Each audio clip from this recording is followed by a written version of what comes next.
Hello there guys and welcome back to the channel. So second war of season 28, and this one is a bit of a doozy. So with ASR is going up against KENOB.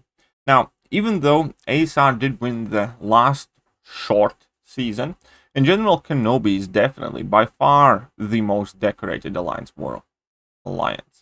They have won, I believe, half, if not more, of the Alliance War seasons that have happened thus far.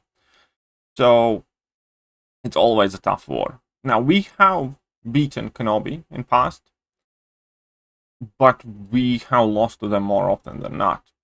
So we knew immediately this is going to be no easy walk in a park.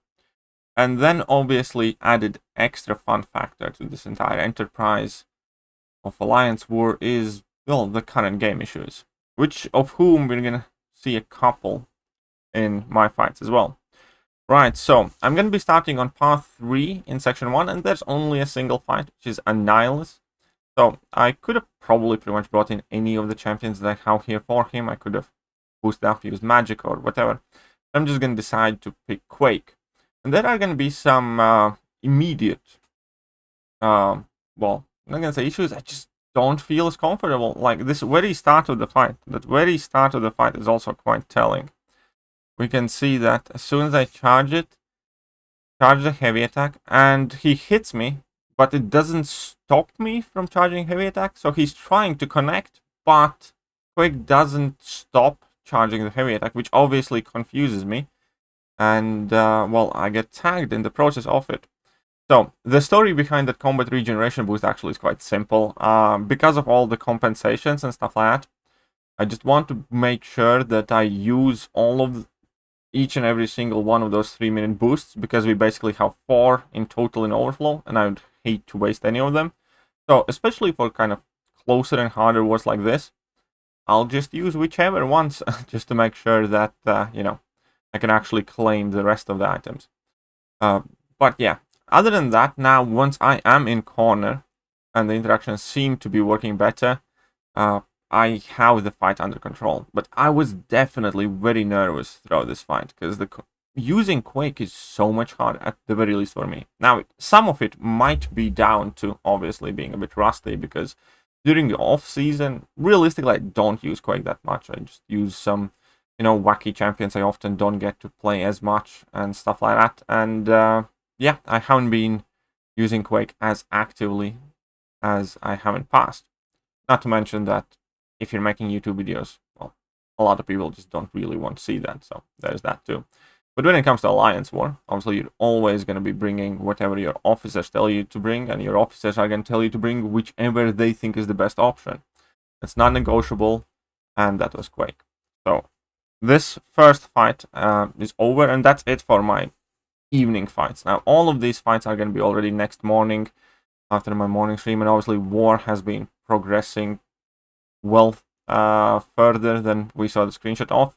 It is still incredibly close, and I'm going to be boosting up because I'm going to be doing a whole bunch of fights basically in a row here, basically all of my remaining fights. So what I did is I activated the large attack boost, large health boost, that are Alliance War boosts, and a generic 30% boost, because I was gonna do a tiny bit of arena as well. Anyhow, now we need to go with this Magneto fight. So it's the Footloose, Crumbling Armor, Force of Will, Kinetic Transference. And in theory, it's a Quake food. It really is. But again, this fight is gonna be so much more tricky than it should. And again, it might be just me. It might be that I'm super rusty with Quake. But we're going to see that Quake is going to be letting go of those heavy attacks left, right, and center. When I finish, like here, I start charging heavy attack, and it just lets it go. And I'm going to do that 2 or 3 times in a row. I genuinely do not let go of that heavy attack. What I do is I swipe back instead. But it doesn't, at times, register a hit from Magneto. Therefore, it doesn't stop the heavy attack charge, and then with that it appears that I'd be letting go of it. It's kind of similar situation to Annihilus before. And obviously, since it's Footloose, since it's Magneto, and since it's kinetic transference, as soon as he goes over bar of power, I need to create some space. I need to bait out that level 1, and this fight is immediately becoming a lot more stressful. So it is quite a task and a half to use Quake in Alliance, so to be honest. Every single fight with Quake now makes me nervous. Fights that I wouldn't even stop to think about before make me nervous right now. I think I'm going to get tagged somewhere along the way as well. Yeah, here we go, 5k crit, and I think I'm going to get tagged one more time. Luckily, he's still not past the bar of power. But despite all of those issues, I have managed to get the fight kind of down here. Just need to make sure that I don't get cornered or he doesn't get level 3 here by the end. I just need him to throw that level 2. I'm going to eat in block, that's fine. Come on, here we go, perfect. And now I just need to finish off the fight. So this fight definitely was of the dodgier variety. But I actually have even crazier fight coming up. I have a proper butt clencher. My cheeks were clenched so tight. I needed a crowbar afterwards. Okay, so here we go. The fight is over here, and I was just going to go and double check the path that I'm on. I'm on path 6 for section 2 here. And I'm also dealing with that Terrax mini-boss and then with another mini-boss after. So first off, I need to deal with this Rage SpiderGwen. And, well, that's what Moleman's here for. Moleman's going to absolutely shred this SpiderGwen. There ain't going to be too much problem with that. The key thing is obviously to notice which attacks do trigger Rage, which don't. Am I using a boost for this? I don't think I did. I think maybe I did. Yeah, I used the Indestructible 3 boost. Sure, why not? Because it's Rage. Let's be on the safe side. And yeah, as I said before, we do need to keep using them, and this is a war against KENOB. Right, so 2 heavy attacks, none of them crit, so none of them trigger Rage, but now I can see that if my medium crits, which it always will for as long as I'm in Frenzy, I trigger Rage. So I will basically make sure that I start my combos with lights, so I'm gonna parry and then go for a 5-hit combo, or drop a heavy attack before I do that. You can see that here I'm going for a 5-hit combo, and none of those hits did trigger Rage, and basically at this point the fight was already over. So Moleman absolutely minced this one. Didn't take long, was not hard at all. I'm moving up against Mangog on Aggression Promise Power Focus node. So I'm going to be putting on the Mystic boost for this one. I luckily actually had one expiring today, so that's a perfect timing to use Magic in War as well. And obviously we're going to go with Power Start 1. Just kind of like get the fight under control quicker. Now, obviously, you don't necessarily have to use that Power Start 1 boost, but again, the serious war, if you have these boosts, then that's what they are there for. And pretty much the entire fight, I'm just basically going to be doing 3 or 4 hit combos to make sure that I do not give him any of his rage charges or whatever they are. And that's about it. Just keep power locking. He has no power. Magic obviously gets quite a bit of power back throwing her special attacks thanks to the Mystic Power boost. And yeah, just keep on power locking the lad. Slowly but surely. Magic might not be the fastest damage dealing option in the game, but when it comes to controlling opponent's power, there is nobody quite like her. One of those champions I desperately do wish to see added to the game as a 6-star. I think that would be such a valuable addition to everybody's and anybody's roster to get like Magic at the rank 3 as a 6-star. Would be so nice. But for now, he's a perfect example of the fact that 5-stars are still viable. Using 5-stars in Alliance War against rank 3 6-stars and stuff like that is scarier. It takes less to mess up and actually get KO'd, but they definitely still can get the job done. And I guess that's going to be showcased in this Terrax fight extremely well.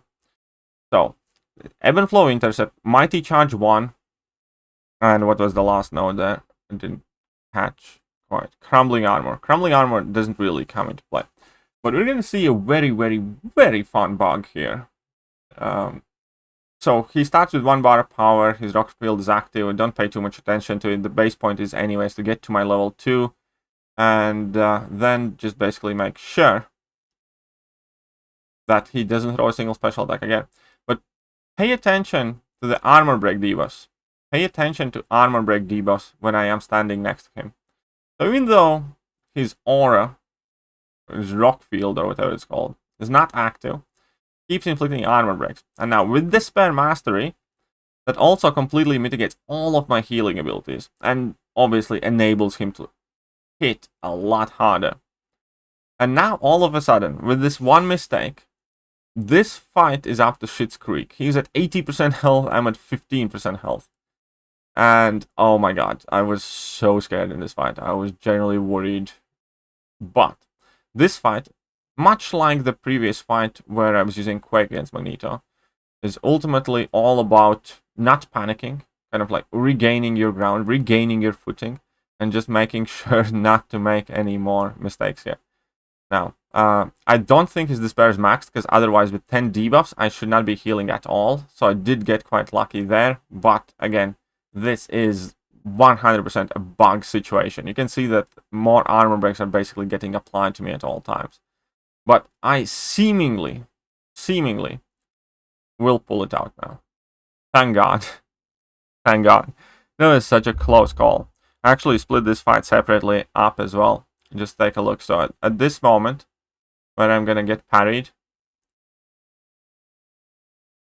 1 second. So I'm gonna get parried in a second here. Yeah, I get parried. So first of all, he immediately crits with a medium. Goes for another 3 hits. Luckily, none of those crit. Luckily, none of those crit.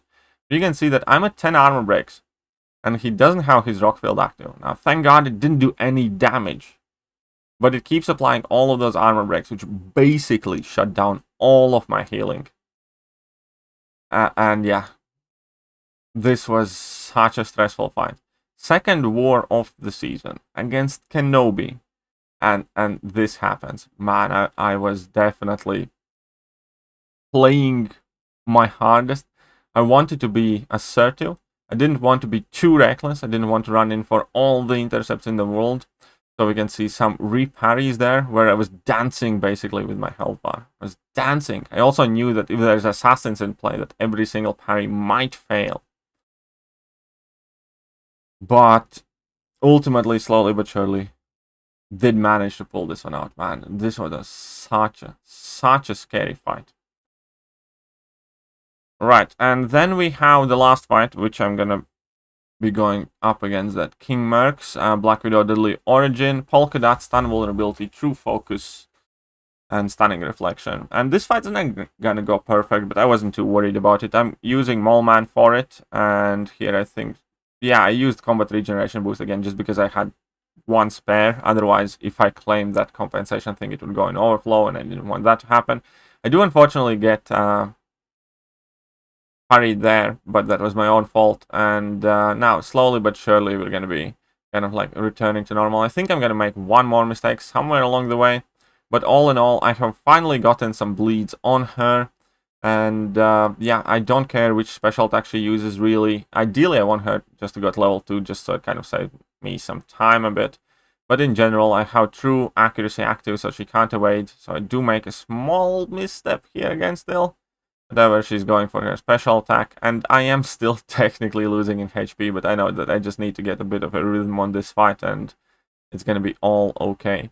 So preventing all of her evades, and just dropped level 1 inflicted shock on her. Now I'm going to use the monster mass charges to gain an easy openings on her. Drop another level 1. Now that was my girlfriend texting me instructions. No, but basically I was working at our new house and painting and stuff. Anyways, doesn't matter. Back to Mole Man against Black Widow Deadly Origins. And yeah, so at this point I enable Frenzy because I had gotten up to 7 charges by being able to drop a couple of level 1s. And now with Frenzy here, there's very little to worry, and we can see that she's absolutely melting away. Just 7 bleeds, shock active. I'm just gonna hold my block very carefully there, and yeah, all done and dusted and sorted. Not the perfect fight, not a perfect war, but we didn't die, which is what matters. And this was the score sheet at the time that I finished my last fight. And that is the score sheet right now as I'm recording the video. We have 1 fight left, but even if we die 100 times to it, we are still set to win the war. So only way we're losing this war is if we don't clear the final node, which, knock on wood, will not happen. But yeah, so far we have decent start to the season. First war was quite scruffy. We died like 5 times or 6 times really early. And this war was much better. We kept the death count to 2. And even those 2, we actually did gain them relatively early on. I think we were first to die, but then KENOB started getting some KOs, and we caught up, and we took the lead, and we kind of maintained stable way to the win. So by the time I was fighting, that was actually a bit reassuring, especially in that magic fight. Now, obviously, I still did not want to lose, but I knew that at the very least, not the entire war at the moment hangs in the balance of it.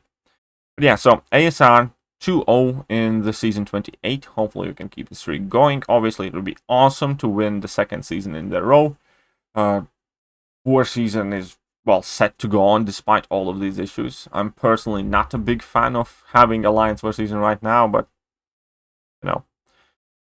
Either way, I hope you guys enjoyed today's video, and if you did, hit that like button, hit that sub button, hit all the good buttons, and I shall catch you guys soon. See ya.